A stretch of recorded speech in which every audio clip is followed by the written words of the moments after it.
Left ostensibly to go get a credit card to come in and buy some stuff, but who knows why exactly, perhaps to get his gun. But in any event, came back in. Unfortunately, another customer had just left the building, or there would have been 4 people involved. So came back in and then herded everybody into the back room, threw women into the back room, and committed these horrible acts. Is there any connection between the suspect and the victim, since both are from Jefferson County? None that anybody has established at this point. I kind of doubt that. We have no reason to think at this point that there's any connection between any of them. Did he make any statements to law enforcement? You know, he's been in custody for some time, and we're just not in a position to talk about that at this point. Was there a specific tip?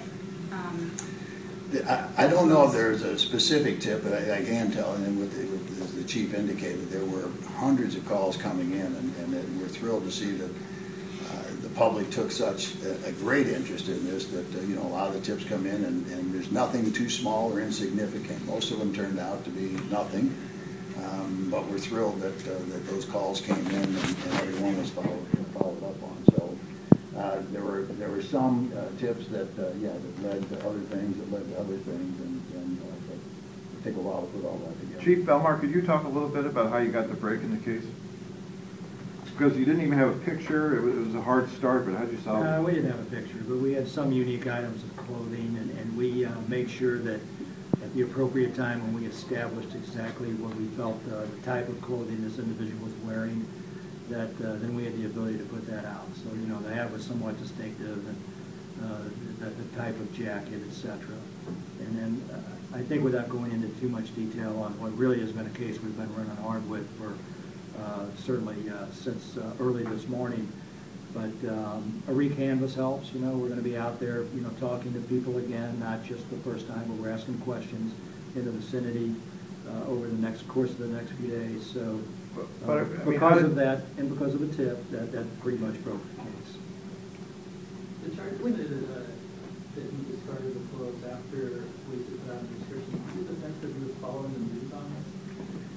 Well, he may very well have been, but he may have also just knew what he did and decided to get rid of the clothing. Didn't know where he gobbled it, which is not uncommon, but unfortunately caught up with him quick enough that they were able to recover the clothing and other items that are still undergoing some testing. What's the bruise on his face? Did he resist arrest? That I haven't seen him. Does he have any prior offenses that would lead? Yes, we have nothing to indicate any kind of prior law enforcement contact, certainly no prior convictions, but as I said, he's still being run through a couple of national databases. He's made some political statements on social media. Was there any political or religious connection to what happened? You know, none that, at least at this point, we're aware of. I mean, everything will be more thoroughly investigated. I'm aware of some of the comments that he apparently was putting on social media toward that. I don't see any connection at this point. Next after the next. This is a long process. This group of detectives and other officers worked hard all day and night and put everything together, which ultimately led them to this guy. Have the survivors identified him? You looked like you were about to answer the DNA question too. Well, I was, but I'm going to tell you this: there's a lot of physical evidence that has been seized, and a lot that is being tested, and that's, as I mentioned earlier, there's a whole lot more that needs to go on in the investigation that will come in. So there'll be DNA testing, there'll be all sorts of things, but all of those aren't back. And as far as what was the other? Have the survivors identified him? You know, there's a part of the investigation going on, and you know, witnesses are being interviewed and examined, and we'll leave it at that. Were there people that you talked to who were other people who were alarmed by his behavior prior to this incident?